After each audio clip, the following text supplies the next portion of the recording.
How's it going, people? I trust you're all well. So I don't know how long or short this is going to be. It's kind of a more of a podcast kind of style than my usual videos. But I was just sitting and I've been thinking over this weekend about, um, as you can see from the title, new production versus old production. Um, I kind of come from the old school era. You know, got introduced to hip hop in the 80s, became a real fan in the 90s and started actively participating as a DJ. How's it going, Donnell? I trust you well. I'm interested to hear your perspective on this, actually. I'll be interested to hear your perspective. So make sure you send some comments in there. Um, Old production style versus new production style. And the main contrast is the art of digging in the crates, sampling, versus the new style now, which is more um you know playing chords and manipulating sounds on computers. The question I'm asking is which one's better, and is one better than the other? A lot of people, I say a lot of people, a lot of producers, a lot of people in the music game, a lot of people who have been making music for a long time, they critique these up and coming producers. They criticize the music that's out now. But when I listen to a lot of the new stuff, I think what these guys doing is pretty good. In terms of how they use the software, how they manipulate sounds on. Let's say they got an expansion pack or they got a VST instrument. What they do with it and what they produce as an end product. You know what I mean? To say it's whack, I think it's pretty strong, man. I think it's pretty strong. So, you know, the question I'm asking is it better or is it worse? Has production got worse?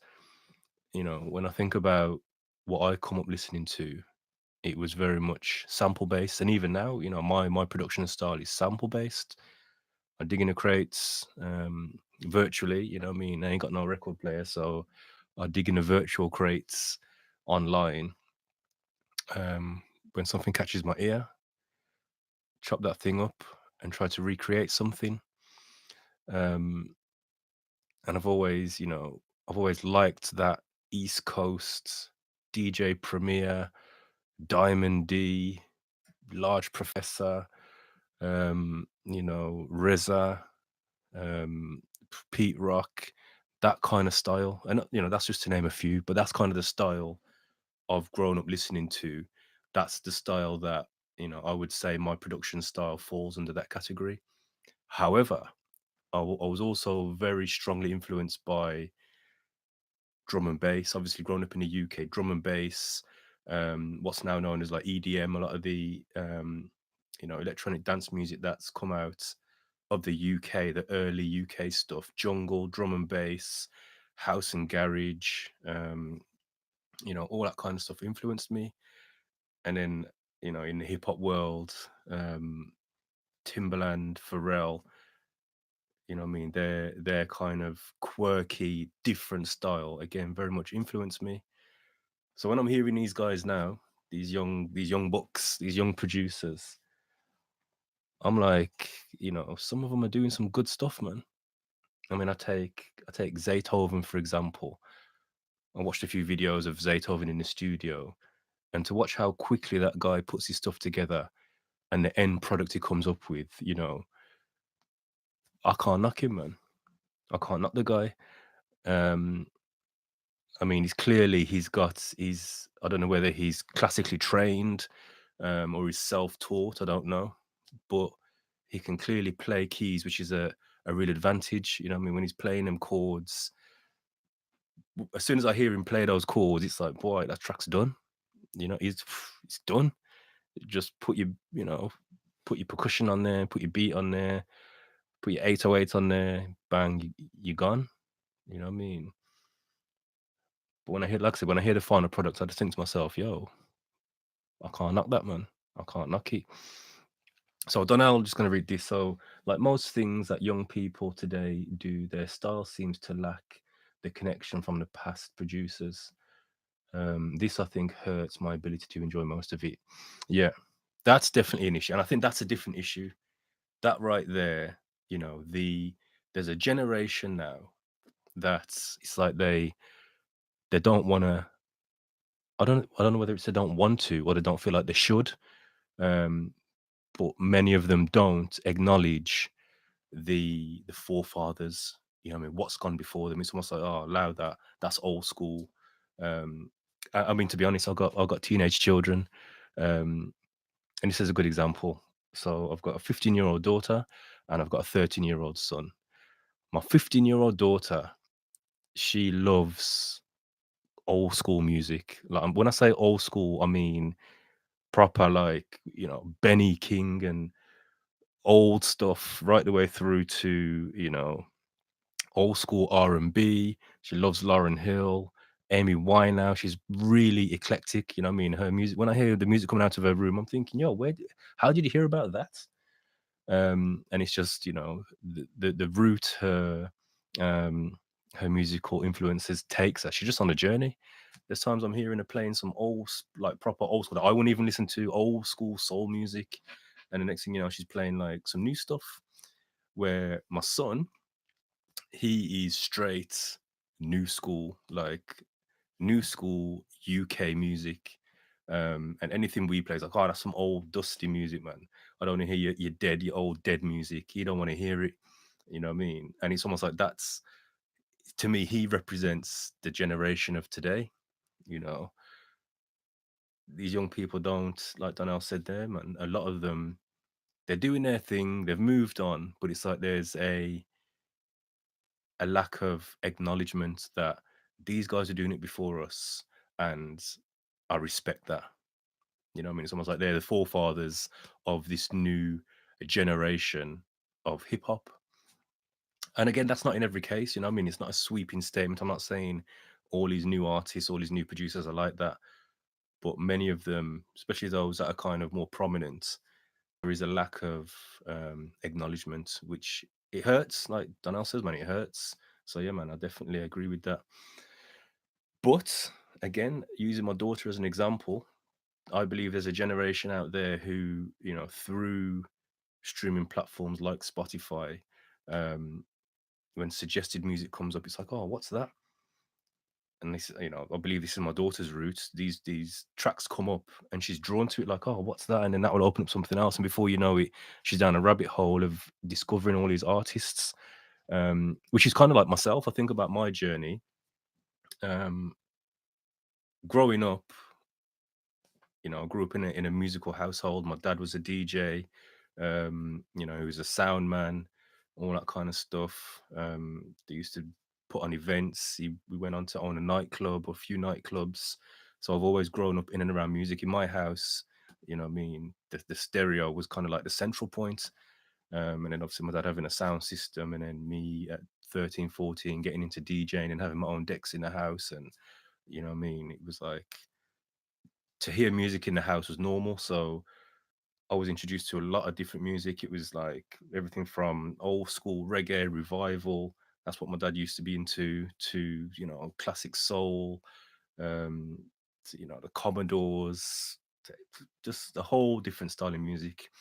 But then when I got into hip hop, at like say, I mean, I was introduced to hip hop when I was about probably 9 or 10. I had a mixtape that my uncle. It was a recording of a radio show that my uncle brought me from America. So it was probably about 1985, 86. And he just had like a lot of electro on there, some early like UTFO crew, Stetsasonic, like all the old stuff was on there. And that opened up and introduced me to hip hop. And once I got into hip hop, I didn't really want to hear any of the old stuff.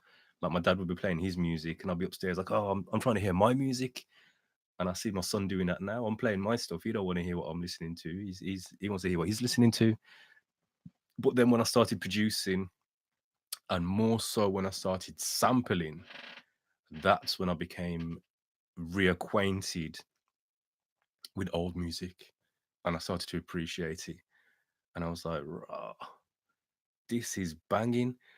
And it was because I made the connection. So I'd hear samples, I'd be digging in whatever, and I'd find a sample. Them times I was digging on vinyl, and I'd find a sample, I'd be skipping through tracks, and I'd find something and realize, oh my gosh, that's that track there. And I love that track. I love the feel of it, the vibe of it, you know what I mean? And I recognize that's a sample, whether it was like a De La Soul track or whatever, you know what I mean? Just whatever it was that made the connection, it made me appreciate that track. So let's say, the first probably example I can think of is, say, a Bobby Womack. I remember having a Bobby Womack CD. I went to the library and I just, took out a load of old CDs, and I came across Bobby Womack, and I heard some music on there, and I was like, yo, this is some classic stuff. And like I said, I made a reconnection with the old stuff, and it gave me an appreciation of it. Where now that's what I'm into. You know what I mean? I love old music, to the point where I don't even want to sample it. It's like I just appreciate it for what it is, and I don't even want to sample it. There's times that I might sample it and loop it just so I've got I've got a loop of the piece that I like. But then, and there's times obviously I'll chop it up and put it on the MPC and do what I'm doing. But anyway, what I'm saying is, and this is the headline, is that style of production better or worse than the new style of production? Because these young guys nowadays, they're not messing with no samples. Some of them are, it's coming through now. What's that track? There's that track, 21 Savage and J. Cole. You know what I mean? To me, that was a breath of fresh air. I heard it on the radio. I was like, yo, I like this. And then when I realized it was 21 Savage, I thought, nah, I never thought in all my days I would be drawn to a 21 Savage track. When I think about him and his brand and what he stands for, kind of, I've never really known much about him. But what I did know about him, it was like it's personified everything that I didn't like about that type of music. So then when I heard that track and it came on and I was listening to it, and then I realized, yo, that's 21 Savage. I was like, nah, change my whole perspective. You know what I mean? So maybe it's a case of these young people have to rediscover the music of the past.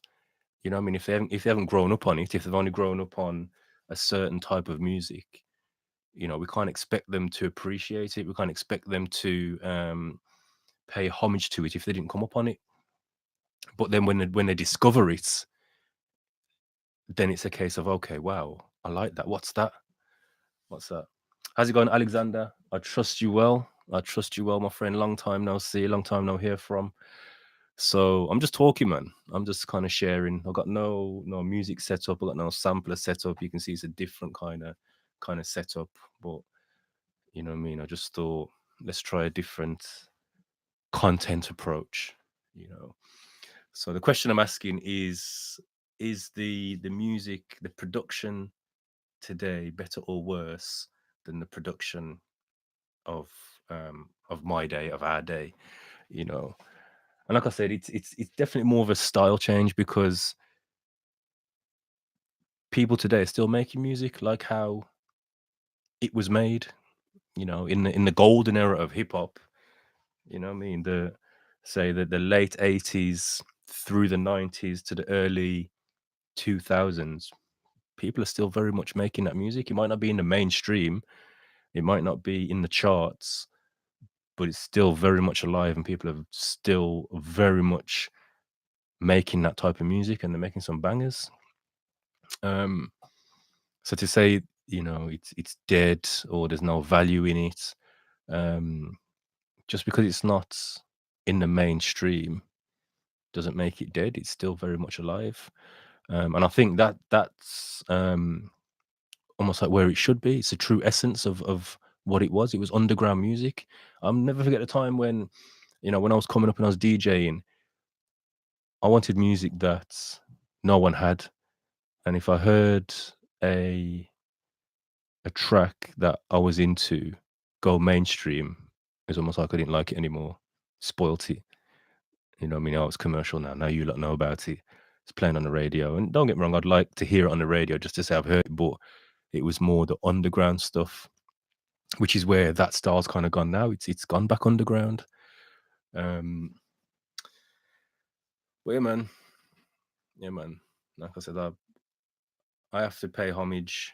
You know what I mean? Some of these young up and coming producers, their their understanding and their ability to manipulate sound on the computers. You know, imagine they ain't got no keyboards. You know, they're not using like a lot of them. Some of them that I've seen on YouTube and whatever, they're making music on keys. And when you hear the end product, it's like, raw. You haven't even got a keyboard. You haven't even got like, you know, a controller. You're literally pressing letters on your keyboard, and you've produced that. I can't. I can't knock that. You know what I mean? You have utilized the tools that you've got to make that. And these guys are young, you know what I mean? 18, 19, whatever. You know what I mean? They're young guys.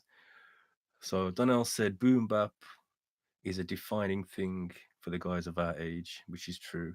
I think chords can be incorporated. I use VS2 in my MPC. Yeah, I agree. I agree. Um, one thing, and this is probably a totally different topic. One thing I have to rate about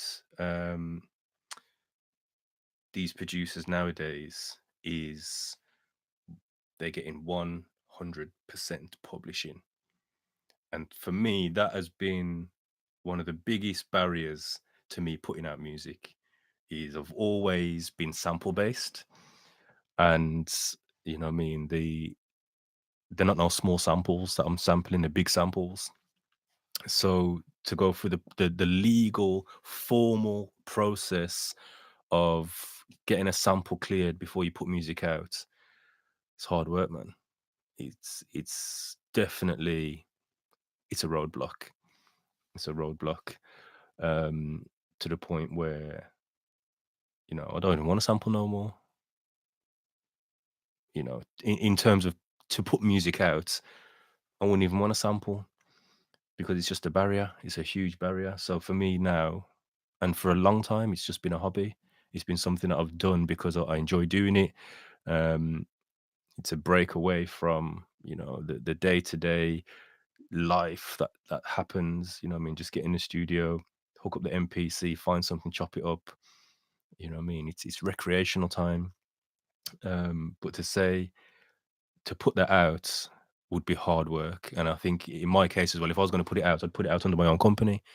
You know what I mean? I've got you know, I've put a book out before, which I've done and I've published myself. So any music that would come out from this point forward, I would want to put out under my own company. So therefore, I would be responsible for putting it out. Where previously, as a producer, you would just submit that to the record label, and they deal with all that.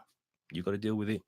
And even if there's some comeback, it's the company that put it out. They're the accountable party. You know what I mean? They're the one who have breached that copyright law, or they've breached that, you know, that person's copyright. Me as a producer, I've just given it to the record label. I've just, you know, I've just made it.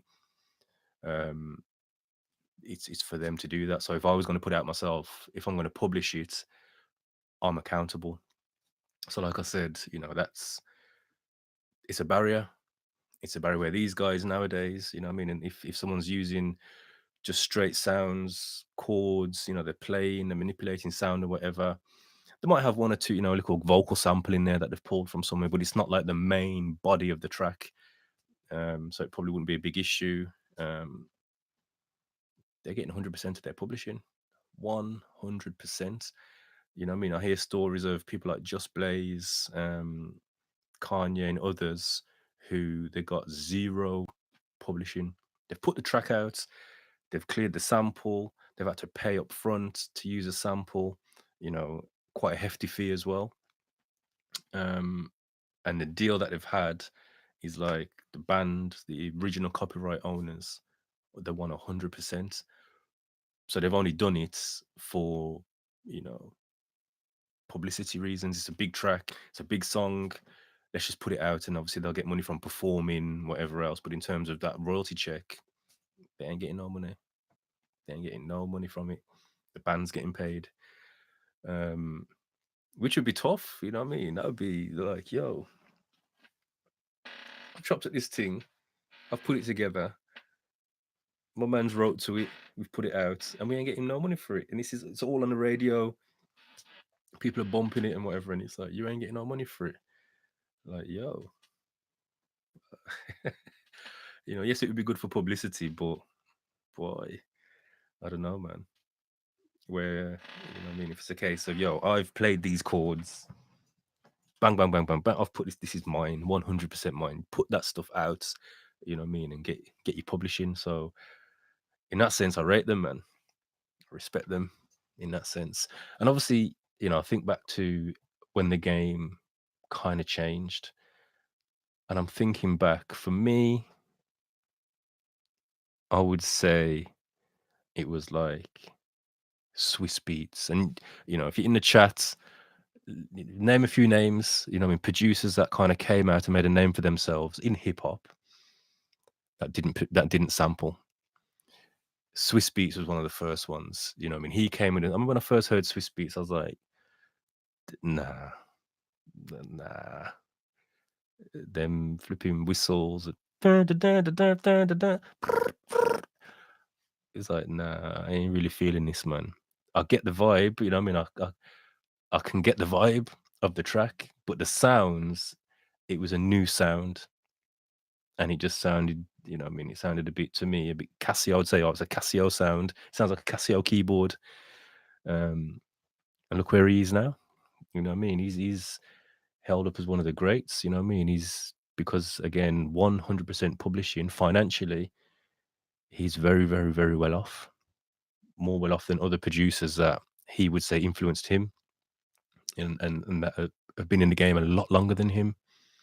You know what I mean? I think of Primo again, Diamond D, all the big name brand boom bap producers. Swiss has gone way past them financially, gone. And again, I'm assuming, I don't know the people's financial situation. However, you can look and see, well, boy, he's good. He's good. Who else was there? Obviously Pharrell. Pharrell, I can't think of a track that he'd sampled, would use a sampling. But he's gone. He's gone. Who else was there?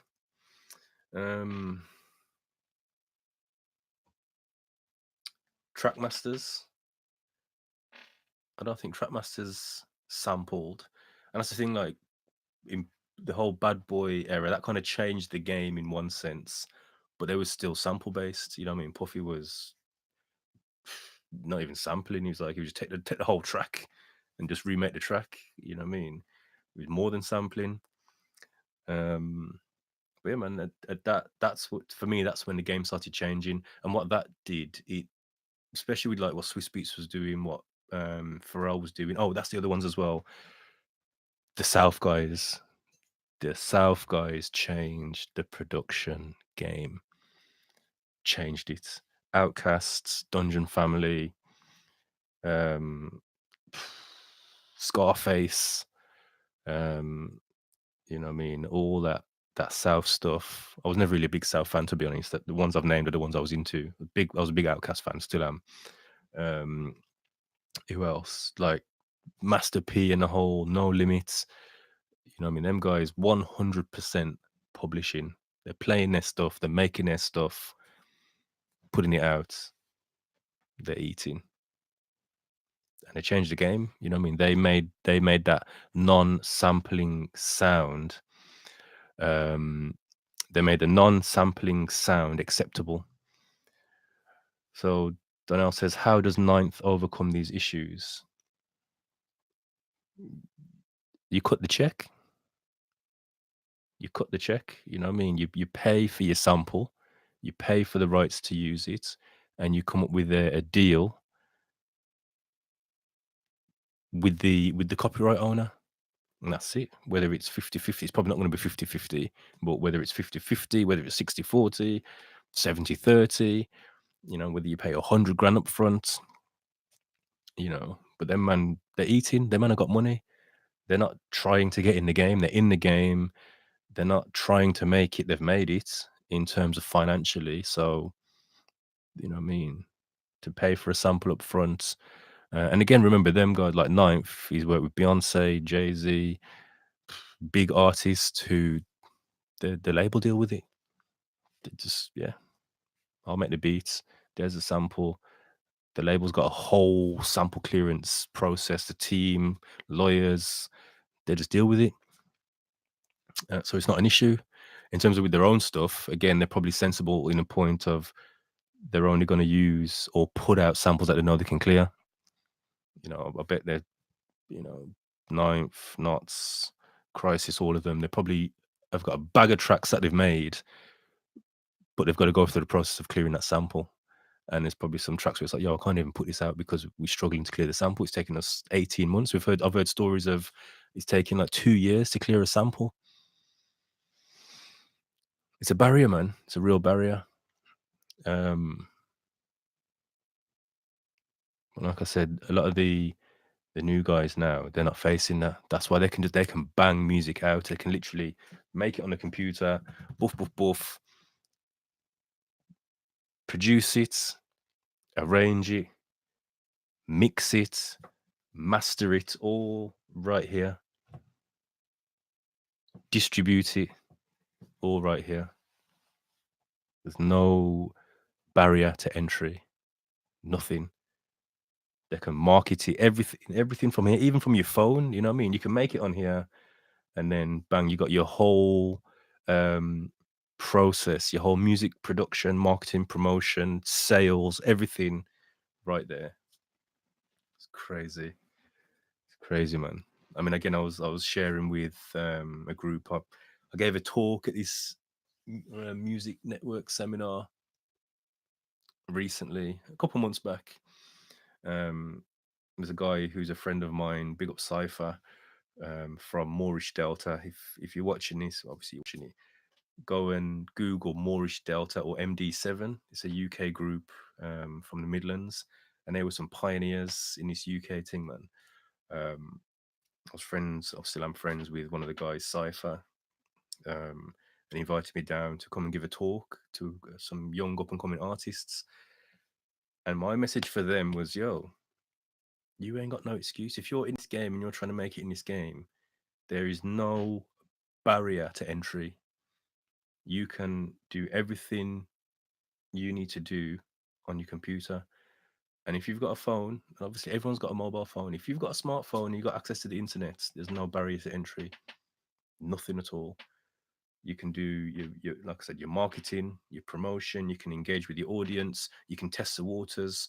And you can make a track in the studio tonight. We can make a track and live stream the process and get instant feedback from your audience. What do you think? What do you think about this? You're thinking of, putting out something like this. What do you think? And you can get instant feedback in the comments. You could put it together, post a snippet on SoundCloud or wherever on your Instagram. Instant feedback. Now I'm not feeling. Oh yeah, that's a banger. Bang, put it out. There's another guy from the Midlands, not far from me, Saf1, and I watched him do exactly that. He was on his Instagram story. This guy, he was in the studio and he just showed a quick snap, Insta snap of the beat making process, and he had this kind of beat going. Next thing you know, a couple snaps down the line, he's spitting some like a little hook kind of thing.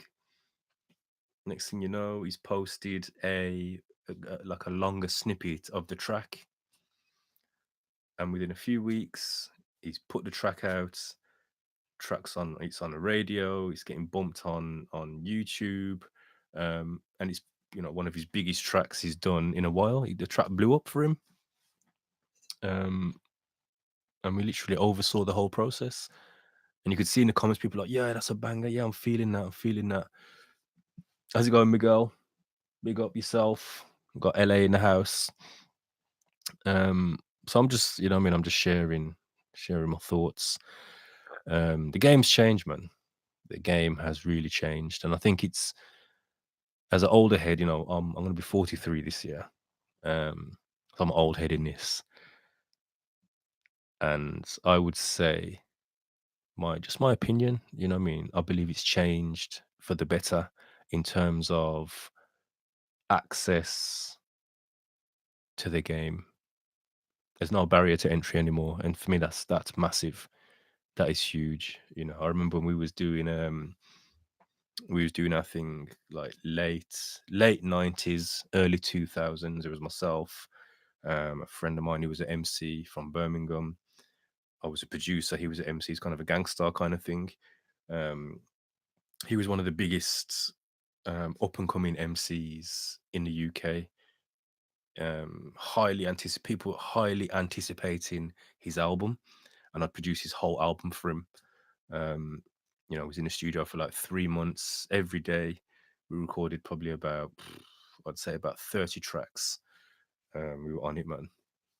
Some real strong material. But just to get it out it was hard work, man. If you've been in this for a while, you'll know. Just having to book studio, go to the studio. Them times we were still using ADATs, to the like videotapes. I mean, we had to buy ADATs, record them on in this machine. Um, it was all rewind, punching, rewind. What I mean? It was just the recording process was hard work in terms of the arrangement. What I mean? I had to do the arrangement live off the MPC. So press play. I'm dropping out tracks, drop in, drop out. If I made a mistake, I had to go back and do it again. It was all live, man. Once we'd done that, export it, get it mixed, get it mastered, put it onto a CD. We had to press up these promo CDs. I remember sitting up doing the covers, putting all the information on the covers, etc. Putting them in the plastic wallets, getting the envelopes, finding out the details of the distribution companies, the record labels, promoters, writers for magazines, putting stamps on them and sending them out. It was hard work, man. It was hard work. And let's say, you might send out a batch of 100 promo CDs. That's a lot. You know what I mean? Send out 100 promo CDs, and then you get 5 responses.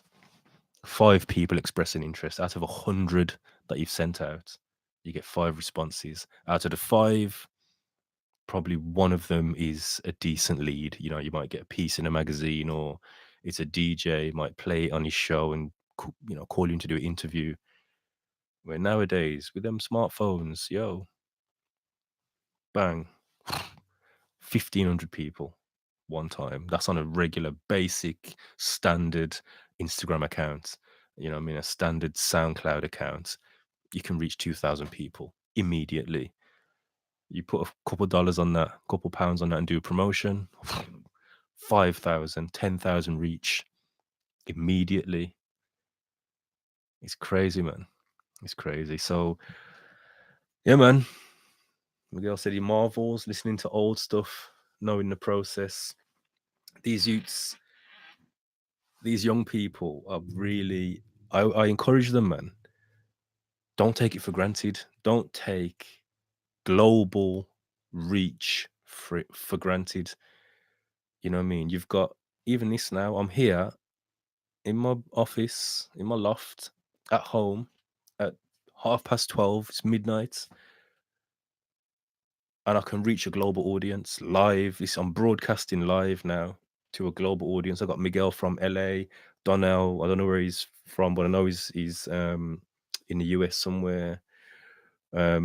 Alexander, I know he's in the US somewhere. You know what I mean? We can reach the globe immediately. We can reach a global audience immediately, and we shouldn't take that for granted. Because like I said, when I was coming up, it's hard work, man. I mean, even just getting on a local legal radio station was hard work. You know what I mean? I think about like in my city, in my region, the local radio was like, you had Radio WM, who didn't really play no urban, no hip hop. You know what I mean? They didn't really do that. So then it was like Galaxy FM, which then became Choice FM, and they had, I think it was like the Saturday night rap show once a week. You're getting one show a week playing hip hop, and on that one show, for like, let's say it's like a 3 hour show, 2 or 3 hour show, you might have a 45-minute segment where they're playing UK hip hop. You had to hope and pray that this DJ is going to give you a little play in his set. You know what I mean? Once a week, you might just have a moment, and that's local. That's only local radio. Never mind, say like BBC Radio. Again, once a week, you'd have Tim Westwood on the rap show. You ain't getting no play. You ain't getting no play. It's rare. It was rare. You know what I mean? You'd sit there, listen to the whole show, 3 hours, and just hope and pray he's going to play your music. You ain't getting no play. You know what I mean? I mean, eventually we got some love, but like I said, in comparison to what the younger generation now have got, this is it's open season. It's open season. So, you know what I mean? And that's why there's so much, that's why I think it's easy to say there's so much rubbish out there. It's not that there's rubbish out there. There's always been rubbish. You know what I mean? Even like in the boom bap era, in my era, there were some guys who were trying it and they weren't no good. Just, you know what I mean? Just working on their craft. You just got to work on it a bit more. You know, I listened back to recently. I listened back to the first album I ever produced, my first solo album that I produced. And I listened back to it and I thought, man, this ain't no good. You know what I mean? It wasn't rubbish, but it wasn't great. I just thought, wow, I'd be embarrassed to play that to someone now, based on the music I make now and my production, the quality of my production now. I mean, them times I'd never mixed anything, nothing was mastered. The vocals, but I was just trying to sing. I was just doing my thing. I had an MPC, I had an 8-track recorder, and had my mic set up in a cupboard in my bedroom. I recorded it all in my bedroom and put it out, and it got a good response. You know what I mean? I got a write up in a magazine. I got, you know, like they did the 5 mics. I got 4 mics in the biggest UK hip hop magazine in England. The guy wrote it up, reviewed it, and gave it 4 mics. And you know what I mean? That was, to me, that was a big deal. Like, yo, Illmatic got 5 mics in the same magazine. Nas was on the front cover of the magazine that my album was rated in. I think I've still got it here somewhere. It's in there somewhere. What was my point? That was a big deal. You know what I mean? That was a big deal. But like I said, when I listen to it now, it's not that good. I listen to it and I think the quality is poor, man. So what I'm saying is, yeah, that's my point, is that because it's so easy to get stuff out now, there's no gatekeepers and the quality barrier's gone. Like I said, back in the day, there was a quality control. You had to go through certain hoops to get played on a certain platform. And if it was whack, Team Westwood ain't going to play it. It's not going to get played on the radio if it's whack. You know what I mean? The quality's got to be there. You got to get it mixed, mastered. So even that, the audio quality has to be great. The content has to be good. The production has to be good. It's got to be on par with what the mainstream radio stations were playing. Where now that's gone. So you, like I said, a young up and coming producer can make his track on his computer. You know what I mean? His brethren's got a camera. They can shoot a video. They put it out there. They're on YouTube. They're on SoundCloud. Wherever they post it, they're out. And who's to say it's rubbish? They've put it out. They're doing their thing. You know what I mean? Like I said, enough of these youths are like 17, 18. Probably when they're 25, they're going to listen back and say, yo, that was whack, man. That was whack. But it's out. They've put it out. And they're going to be classed as like legends. They're going to be like, yo, my mum was and this is another. I want to. I want to make this point. Yeah, they will be classed as like the forefathers of their era. You know, in the UK here now, it's like you Grimes kind of gone through its process. Nowadays, it's drill music. These Utes, these UK um, rappers are making drill, and then some of it I listen to it and I just think, man, this is rubbish. In terms of I'll never support the lyrical content. It's I mean, it's negative. Um, I don't like it. The flows, I ain't really feeling the flows. Like it's all everyone's on the same thing. Man, dun, dun, dun, dun, man, dun, dun, dun, dun, dun, man, dun, dun, dun, dun, man, dun, dun, dun. It's just like, come on, man. You all sound the same. There's no creativity. But some of the beats, some of them beats are banging. Um, but what I'm saying is, I'm listening to that and thinking, this is whack. Ain't really feeling it. I like the beat, but I ain't really feeling it. These guys are 16, 17, 18. When they get to 25, 30, them man are going to be classed as the pioneers. Like, they're going to look back and be like, yo, yeah, man, we were here early. Man weren't doing it. And they might listen back and say, yo, for real, yeah, man, it wasn't that great. The same way I listen back to my early stuff and think, yo, it wasn't that great. But in my town, in my city where I grew up, man, look at me as like, yo, he was a pioneer. He was first man to put out an album, first man to get a review in Hip Hop Connection. You know what I mean? I listen back to it and think, yo, it was rubbish. So that we've got to give them time to grow, time to develop. Again, just going back to 21 Savage and the track he's put out recently with J. Cole. I never ever thought I would like a 21 Savage track.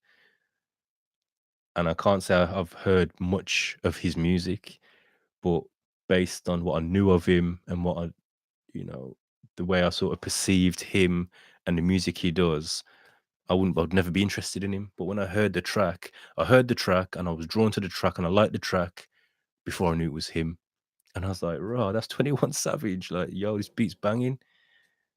I like the track. I ain't gonna lie, I like it. You know what I mean? And it's given me a new kind of perspective on him. Like, okay, when he came out, he was young, he was doing his thing. They got to grow. These young artists have got to grow up. Again, you look at someone like, for example, Ice Cube, NWA. When you listen to what them man were doing when they first come out, I'm sure my parents were like, what the heck is Tony listening to? F the police coming straight from the underground. You know what I mean? It's just pure. The message was just negative. And I was bumping that. I was like, what, 13? Playing that in my bedroom loud. I'm sure one time my mom coming in was like, yo, what is that you're listening? Turn it down. What is it? She never told me not to listen to it, but she told me to turn it down. I respect her for that still. You know what I mean? She gave me my freedom to kind of grow and learn and whatever. But when you look at the journey they've gone on, you know what I mean? You look at Ice Cube now, he's a pioneer in the game, he's a pioneer. But when he first come out, he would have been perceived by the elders as how we perceive enough of the drill rappers, the grime rappers, you know what I mean, the mumble rappers and whatever. He would be perceived as that. And obviously there was some like you mentioned there's no lyrical content. They had lyrical content, but it was negative. Again, you look at say like Two Live Crew, Lord have mercy, Two Live Crew, that was just like porn music, you know what I mean? But you look at the journey they've gone on and the growth and what they've gone on to achieve, they've grown. So, I'm kind of speaking to myself. I've got to take a step back and let the youths, the young people, do what they do because they're going to grow. And, you know, I would rather them be doing what they're doing and expressing themselves artistically through music than actually gangbanging on the streets. I'd prefer my son to be in the studio than to be standing on the corner, you know what I mean, doing what he's doing, selling drugs or whatever. I wouldn't want that. I know for me, music kept me out of a lot of things. And although enough of the music I listen to glorified or glamorized gangsterism, you know what I mean? And yes, I grew up on Public Enemy and all that, but the majority of the stuff I got into was, we know, man, hip hop kind of talks about street stuff. So a lot of the music I was into spoke about street stuff. Um, but being in the music kept me off the streets. It did. I had friends who, they was into stuff. A lot of my circle was into stuff. And because I was either practicing on my decks, you know what I mean, in my house listening to music, and then I got into actually making music and production. The man ain't seeing me. I'm on my MPC. I'm in my house. I'm doing my thing. Everyone else is out doing what they're doing. I'm in my house. And if I did go out, so let's say we're going to a club, more time, I'm only going to the club if I'm playing there as a DJ or if we're performing there. Other than that, I'm in the back, just chilling. So yeah, man, the music definitely kept me off the streets in a big way. So like I said, I would much prefer this younger generation in the studio making their music, even if they're talking some negative stuff. I'd rather them be in the studio talking about it than on the roads actually doing it. So, we've got to give them a chance. You get me? So yeah, man, that's it for today, really. Those are my thoughts for today. Um, Big up to everyone who's sat with me. We've got 4 people on. I never expected an audience at all. I just put it on and started sharing. So big up Donnell, big up Alexander. Trust you well, my brother. Miguel from LA. Big shout out. If you'd like me to do more of these, just let me know, man. Just drop me a comment, drop me a like and a subscribe. If you haven't already, if you're new, like Miguel, I haven't met you before. Shout out to Corey. Thank you for joining. I was just about to shut down and lock off. But if you're new to the channel, then make sure you like and subscribe. I've got a number of beat making videos. So if you want to get to know me a bit more, you can see what I'm about there. You know what I mean? I'm all about sampling, chopping up samples, making a beat, and showing you the whole process of how I do that. I'm thinking of doing some more stuff like this. So if you've enjoyed it, again, just give me a thumbs up. And again, like and subscribe so you get a notification about when I come on. I have got a setup where I can take calls as well. But today I just sort of threw the camera on and started talking. So it might be a case of I set it up where you can come on, you can call in live, and you can share your opinion as well. So if you think that it's something you want to engage in, then just let me know in the comments, and we'll try that out. And if you've got any ideas for topics as well, we can do that. But in the meantime, all the best. God bless and take care. I'll see you again in another live stream. Have a good day, good evening, wherever you are. I'll speak to you soon.